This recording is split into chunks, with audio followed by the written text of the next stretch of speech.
ऊपर क्यों चढ़ रहा है? अरे ऊंचाई से देखूंगा तभी तो गेंद दिखेगी।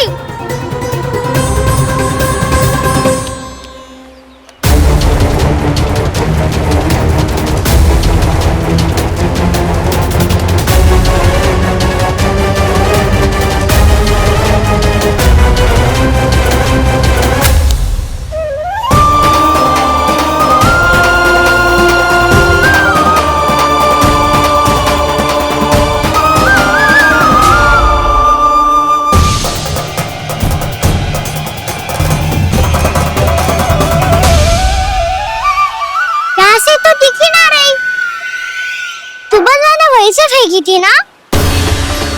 ना वहां से फेंकी थी। कहाँ से? नहीं कहना वहां से। समझ ना आ रहा, ठीक ठीक बताना कहाँ से फेंकी थी?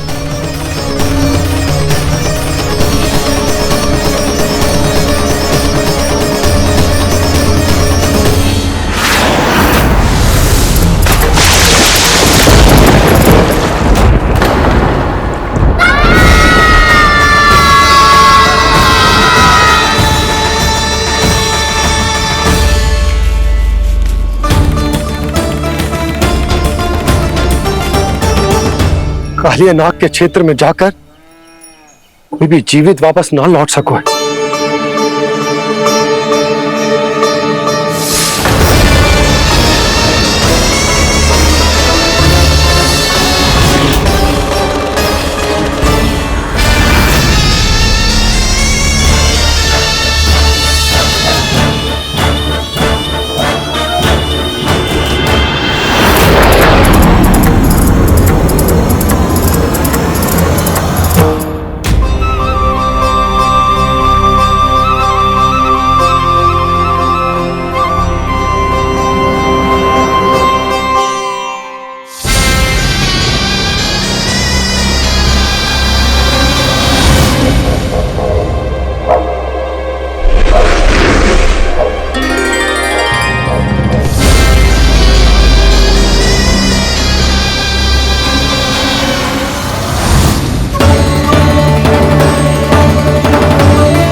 कालिया नाग तो उसे देखते ही निकल जाएगा।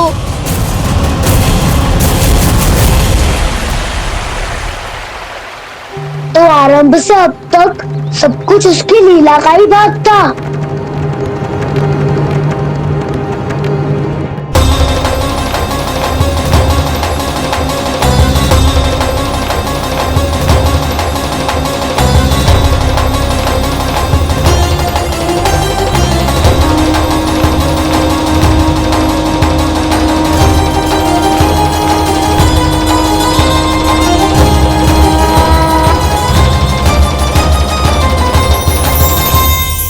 इतना सुंदर रूप, मन मोहने वाली मुस्कान, अद्भुत तेज और भगवान जैसी दिव्यता। कौन हो तुम? हाँ, तुम्हें देखकर तो हम सब सम्मोहित ही हो गए।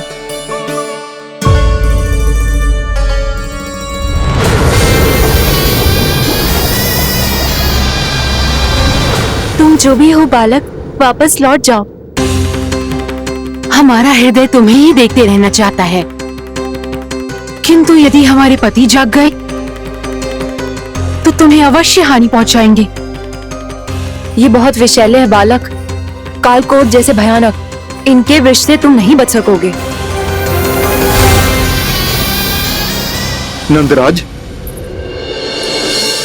कालिया नाग के विष का प्रभाव बढ़ते ही जा रहा है। पहले 8 कोस तक उसके विष का प्रभाव था, अब तो 1 योजन से अधिक क्षेत्र में फैलो है। जल पीने के प्रयास से अनेक पशु मारे गए हैं और नदी के निकट के वृक्ष और वनस्पति सब नष्ट होने लगे।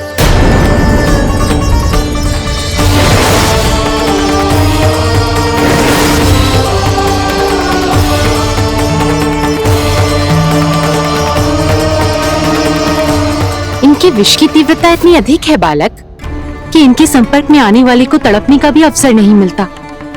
इनके विष की अग्नि क्षण भर से भी कम समय में प्राण वायु को जलाकर राख कर देती है।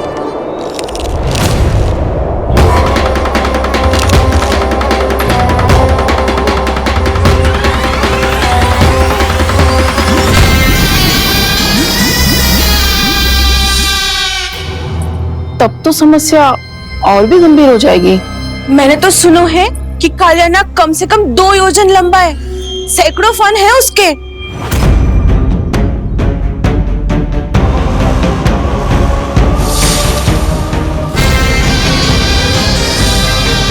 इसका अर्थ तो ये है कि हम दोनों ओर से फंस गए। एक और कंस को 1 कोटि कमल पुष्प देने जो कि कालियानाग के क्षेत्र में पड़ते हैं, और दूसरी ओर उस कालियानाग का विष यमुना जी के क्षेत्र में बढ़ता ही जा रहा। इसके कारण हम ही नहीं, निर्दोष पशु पक्षी भी संकट में।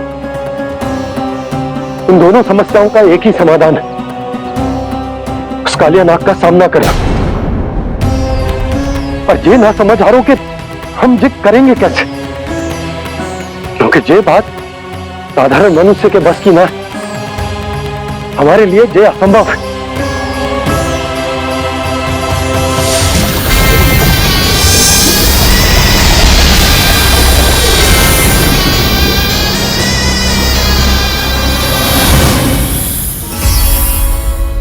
अब तो तुमने अपनी आंखों से भी देख लिया बालक, ये कितने विषैले हैं।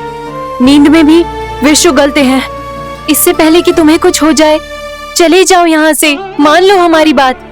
आप सब मुझे जानती भी नहीं और फिर भी मेरी इतनी चिंता कर रही हैं आप। माँ की ममता भेदभाव नहीं जानती। तुम भी किसी के पुत्र हो और हम सब भी माँ हैं। एक माँ को हर बालक में अपनी ही संतान दिखाई देती है, इसलिए हम तुमसे विनती करते हैं, वापस चले जाओ, बचा लो अपने प्राण। मेरी चिंता मत कीजिए, मुझे कुछ नहीं होगा। होगा, अनर्थ होगा यदि ये उठ गए तो।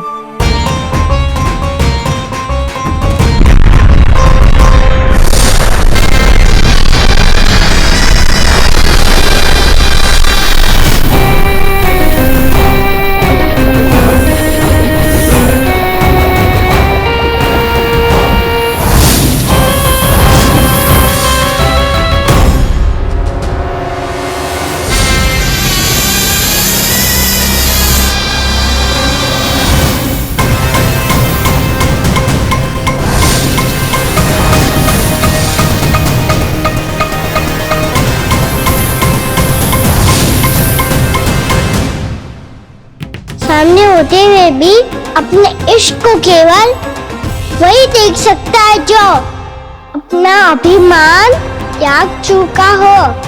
पर पूर्व जन्म में मेरा भक्त होने के नाते मेरा सत्य स्वरूप देख पाने में मुझे इसकी सहायता करनी चाहिए।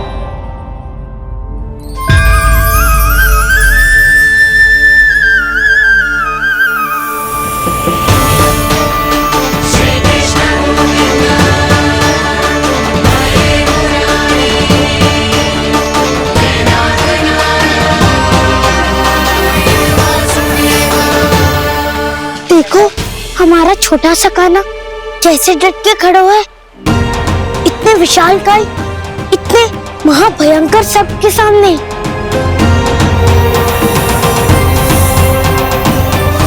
ये कोई भगवान नहीं है जो इसके सामने हाथ जोड़ रही हो तुम सब।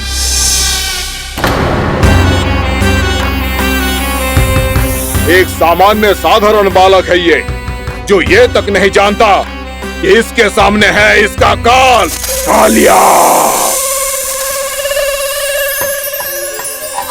तू कौन है बालक? मेरे इतने निकट आकर भी तू जीवित कैसे है? मेरी नहीं, अपनी चिंता करो कालिया। बहुत मनमानी कर ली तुमने।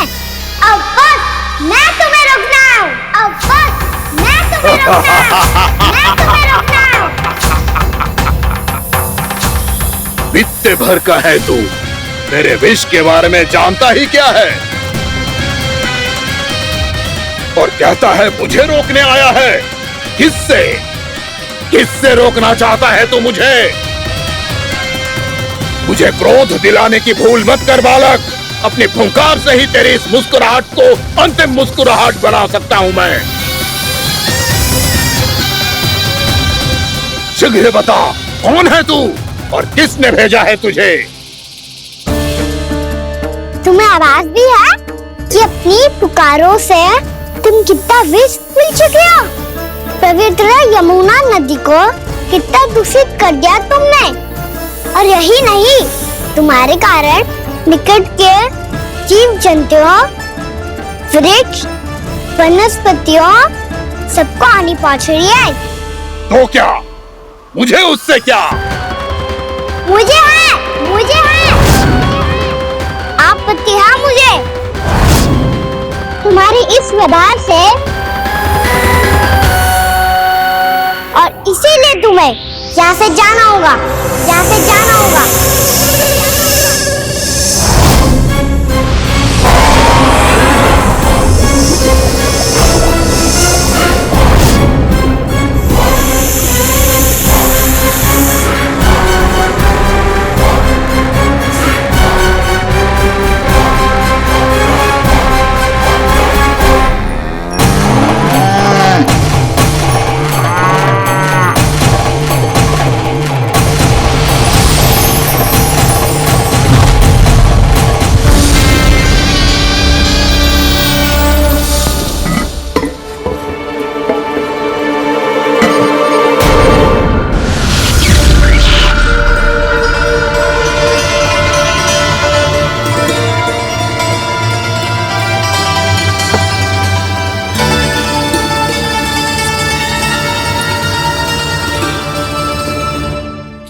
मुझे आदेश देने का साहस भी कैसे किया तूने?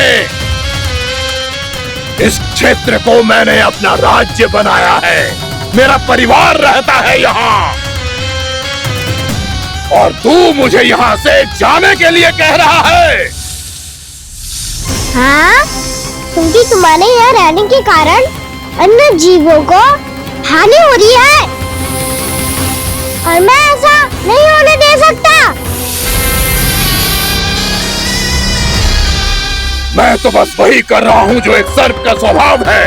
विष फैलाना स्वाभाविक है मेरे लिए, इसलिए मुझे चुनौती मत दे बालक। चुनौती तो मैं दे चुका हूँ कालिया। अब तो बस तुम्हें स्वीकार करनी है।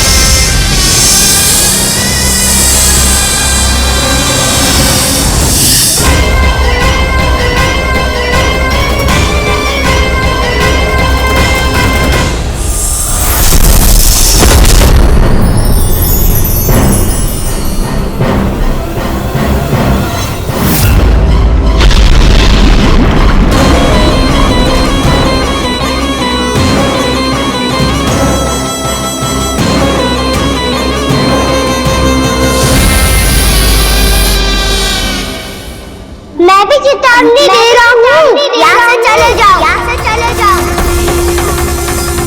अपनी भूल को पहचानो कालिया। तुम जो कर रहे हो अनुचित है।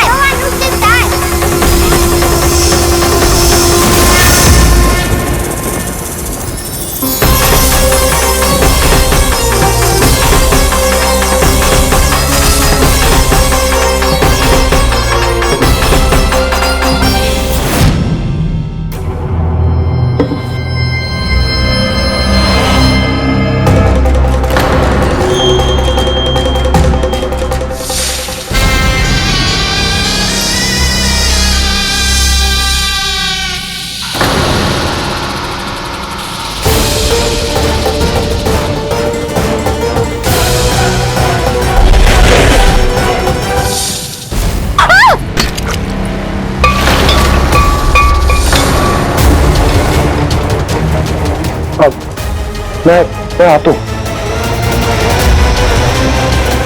क्या हो गया सुधा? मुझे आवाज हो रहा है जी, कछु ना कछु गड़बड़ है। यशोदा, जो समस्या हमारे सामने है, हम सभी उसका समाधान खोजने में जुटे। तुम विश्वास करो, मैं कोई ना कोई समाधान अवश्य ढूंढ लूंगा। हम कैसे भी करके वो कमल के पुष्प उस कंस तक पहुंचा देंगे। नाना, समस्या उससे कहीं अधिक है, उससे कहीं अधिक बड़ी, उससे कहीं अधिक भयानक है।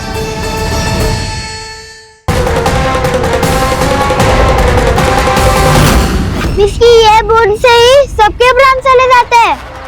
इसने तो विस्की धारियां फेंकी है खाना पे। कान्हा कैसे बच्चे को अधिक विष से? इसका विष तो क्या, ये सर स्वयं भी छू तक नहीं पाएगा हमारे कान्हा को।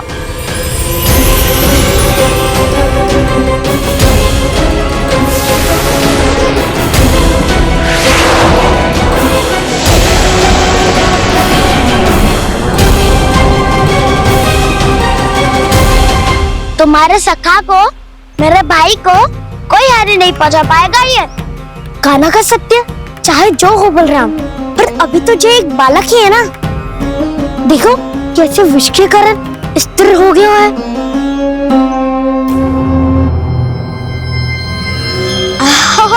हाउ सर्फ ने कितनी आसानी से अपनी पूंछ से बांध लिया है। मुझे यहाँ से भगाना चाहता था ना तू?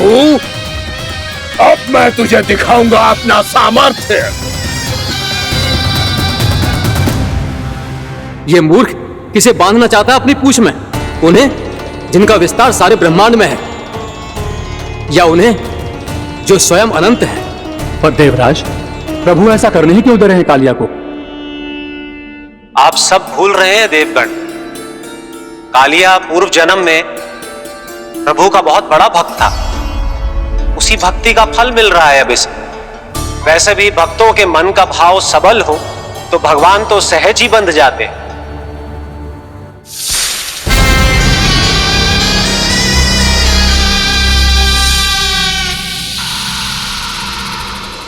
बलराम, तुमने ही तो कही थी कान्हा को कछु ना होगो। देखो दुष्ट ने चारों ओर से जकड़ लियो है।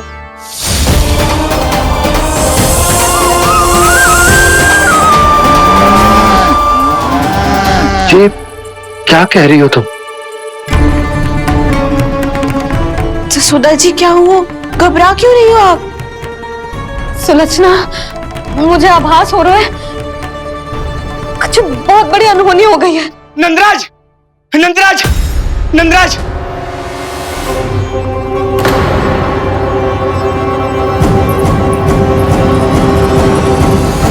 नंदराज, कान्हा ने जमदग्नि नदी में छलांग लगा दी है। कान्हा ने जमदग्नि नदी में छलांग लगा दी है। कान्हा ने जमदग्नि नदी में छलांग लगा दी है। कान्हा जमुना में कूद गया है। मुझे लगा था आज कछु गड़बड़ होने वाली है।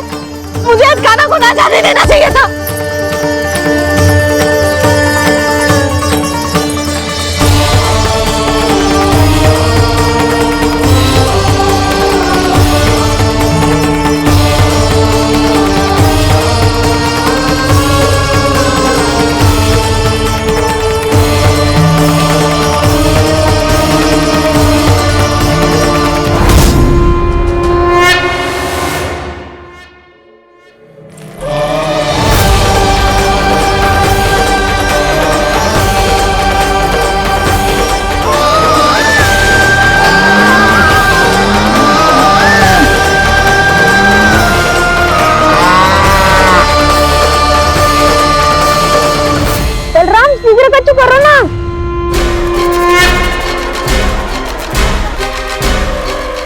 कुछ भी करो पर कान्हा को बचाओ। नाग बहुत भयंकर है। कान्हा अकेले ना संभाल पाएगा इसे।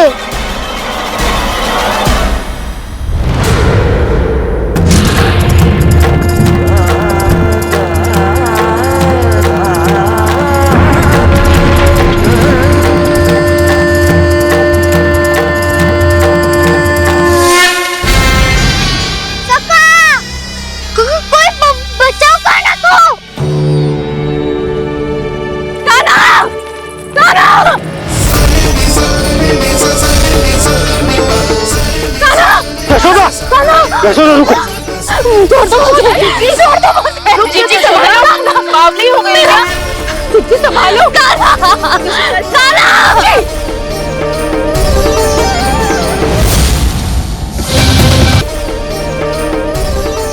देखो अब कैसे तुम्हारे अस्थियों को तोड़कर छोटे छोटे टुकड़ों में बदल दूंगा मैं।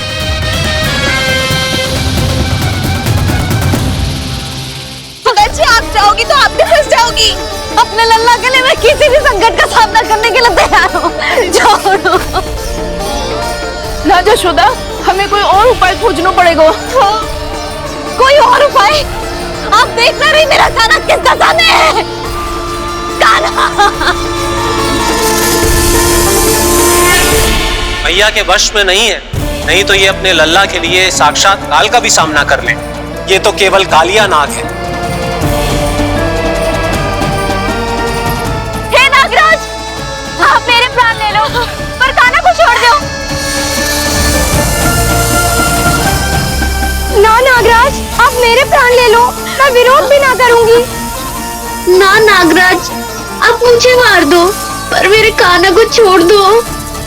ना ना ना ना नागराज, मेरे प्राण ले लो, हमारे काना से क्या शत्रुता है आपकी। प्रभु के लिए जो प्रेम यशोदा मैया के हृदय में है, वही इन सभी गोपियों के हृदय में भी है।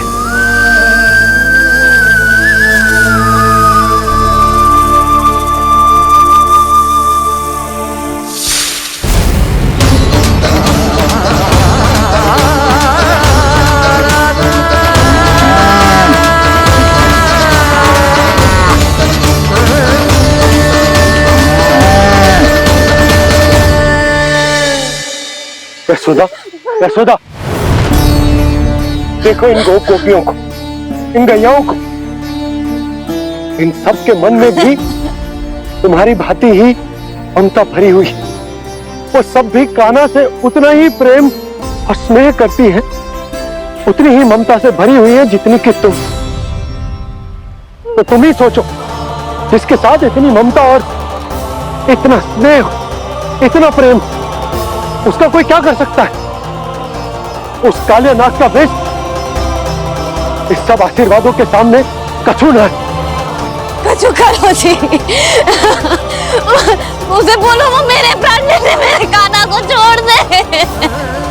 यशोदा,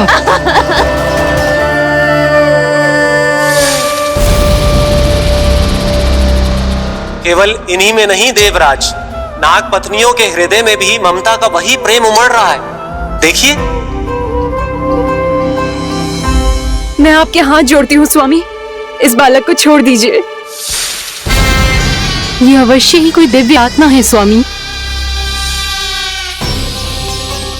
हम आपसे विनती करते हैं स्वामी, इस नन्हे बालक को हानि मत पहुंचाइए स्वामी। मेरी पत्नियां मेरे ही शत्रु के लिए विनती कर रही हैं। अब यदि इसके पक्ष में एक शब्द भी कहा तुम सबने, तो मैं इस बालक से पहले तुम सबके प्राण ले लूंगा। हो रहा प्रसन्न नाग कालिया, विजय को निश्चित जान। रोते बिलखते व्याकुल सब, संकट में देख कान्हा के प्राण।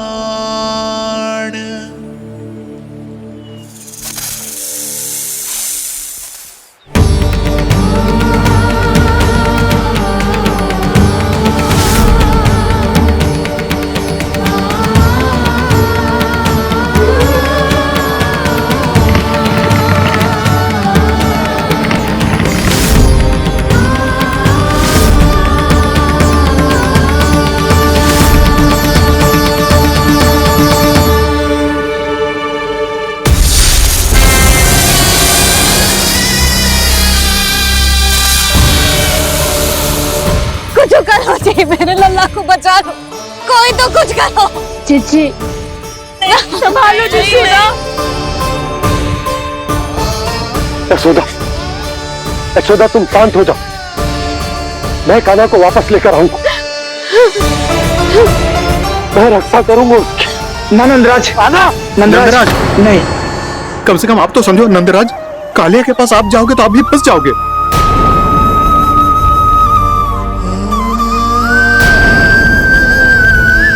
बलराम, तेरा भाई इतनी भीषण संकट में है और तुझे जरा भी दुख ना हो रहा? क्या आप सब अब तक नहीं समझ पाए कि कान्हा सच में कौन है? छोटे बाबा, आप तो उसका सत्य जानते हैं ना?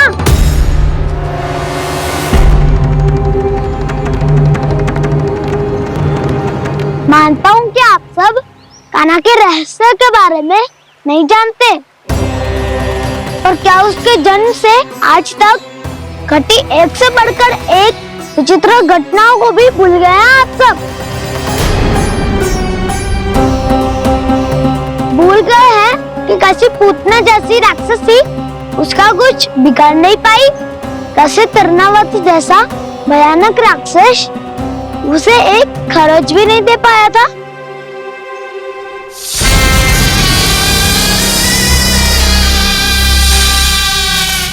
आप सबने अपनी आंखों से देखा था ना, बकासुर से कान्हा की रक्षा करने देवता स्वयं आए थे, पर सत्य तो ये है कि वो सभी देवता भी उस असुर के सामने असमर्थ हो गए थे। तब कान्हा ने बहुत ही आसानी से उस भयंकर असुर का वध किया था, एक ही बार में धराशायी कर दिया था उसे। तो आप सभी सोचिए, बार बार ऐसे असाधारण कार्य करने वाला बालक साधारण कैसे हो सकता है? अब तो आरंभ से ही सारा सत्य जानते हैं छोटे बाबा। रहस्य छुपाने में सदैव कान्हा की सहायता करते आए आप, और आज आप स्वयं ही उसके सत्य को भूल रहे हैं। और तुम सब भी तो जानते हो कान्हा की शक्तियों के बारे में, तो क्या तनिक भी विश्वास ना है अपने सखा पे? बलराम, तू क्या कह रहा है? मैंने जो कहा उसका एक एक शब्द सत्य है छोटी माँ। यदि प्रभु की इच्छा हुई तभी कुछ ही क्षणों में सब कुछ अपनी आंखों से स्वयं अनुभव कर लेंगे आप।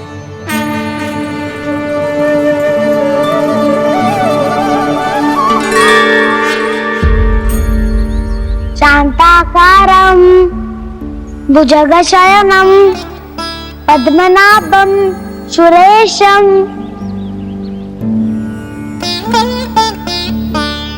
विश्वाधारं गगनसदृशं मेघवर्णं शुभांगं लक्ष्मीकान्तं कमलनयनं योगी वीरध्यानगम्यं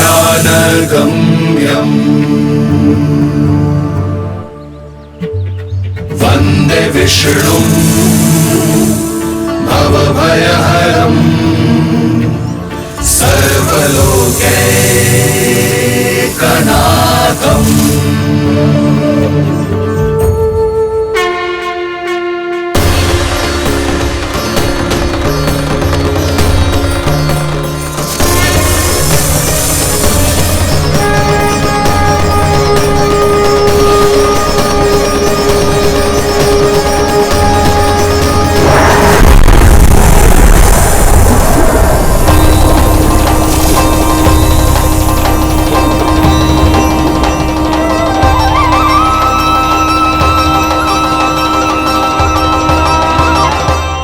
तुझे क्या लगता है बालक कि तू मेरी जकड़ से निकल गया तो अब बच जाएगा तू?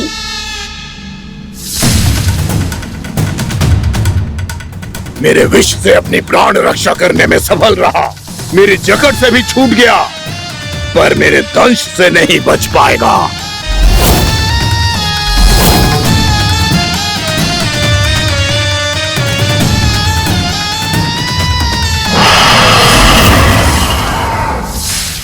अब भय से भाग रहा है, पर मैं तुझे मृत्यु देकर रहूंगा।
नन्हा सा कान्हा कितनी देर भाग पाएगा?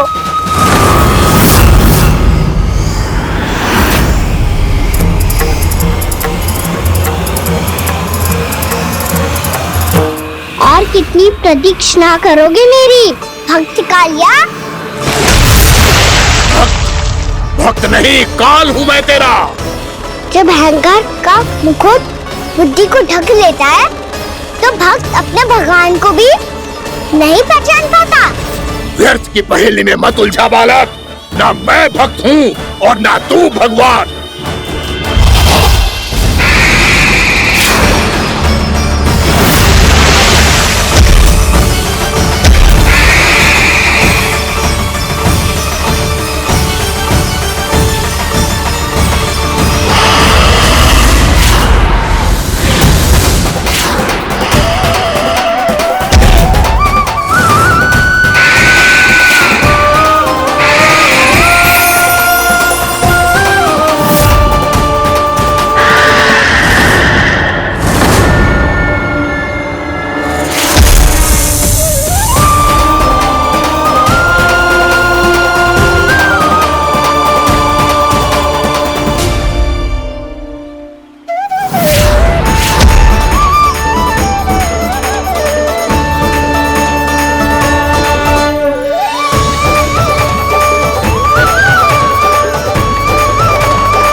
जिसके लिए इतने व्याकुल हो रहे थे, उसे छूकर कालिया नाग का हलाहल जैसा विष भी जलनाभित बन गया है और यमुना जी के जल में फैल चुके विष के प्रभाव को भी नष्ट कर रहा है।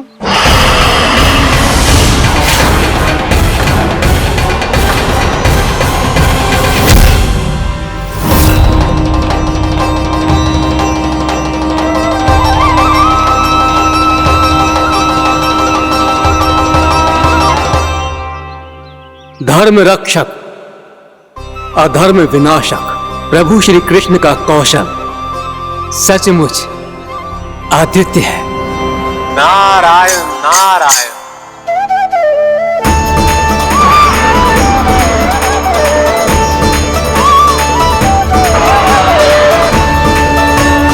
मेरा भाग तुम्हारे भीतर के अहंकार का प्रतीक है कालिया। अब तुम्हारा अहंकार, तुम्हारा अनपान मेरे पाँव के नीचे है और तुम्हारी पूंछ अर्थात तुम्हारे प्राण मेरे हाथ में। अब तुम क्या करोगे भक्त?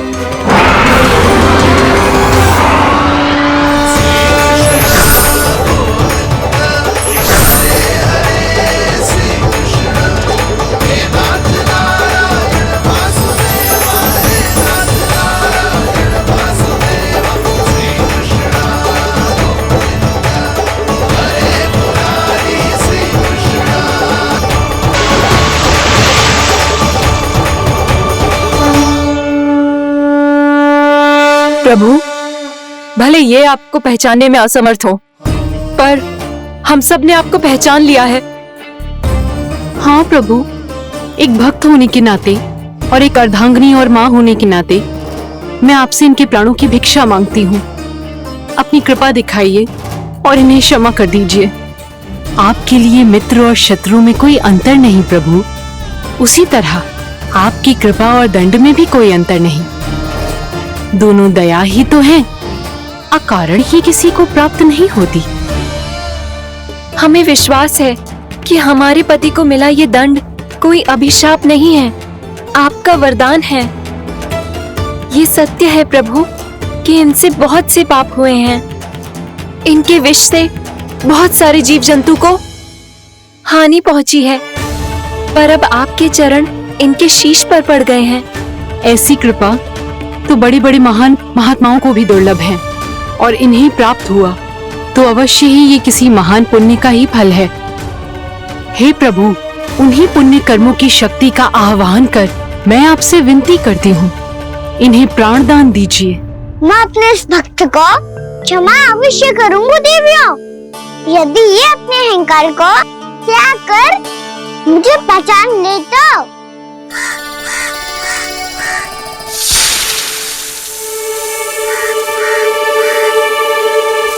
मैं तुम्हें श्राप देता हूँ, जितनी विषैली तुम्हारी जिह्वा है उतने ही विषैले सर्प बन जाओ तुम।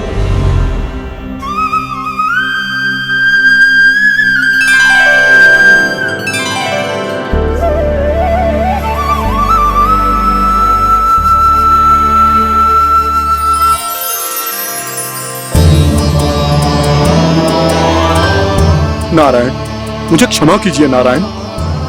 मैं तो आपका परम भक्त था, किंतु मैं आपको पहचान नहीं सका। इसका दंड तो मुझे मिलना ही था, किंतु मैं अब प्रायश्चित करना चाहता हूं। इसके लिए यदि आप मेरे प्राण भी ले लेंगे तो भी मुझे कोई दुख नहीं होगा। मैं अपना जीवन, मृत्यु और अपना अस्तित्व सब कुछ आपको समर्पित करता हूँ। क्रोध के कारण श्राप मिला, किसी विशाल सर्प के रूप में तुम्हारा जन्म हुआ, और सर्प का तो स्वभाव है विष फैलाना, इसीलिए तुम्हें दंड नहीं दूंगा मैं। शेष सभी अपराधों का पश्चाताप कर लिया, इसीलिए मैं तुम्हें क्षमा करता हूँ कालिया।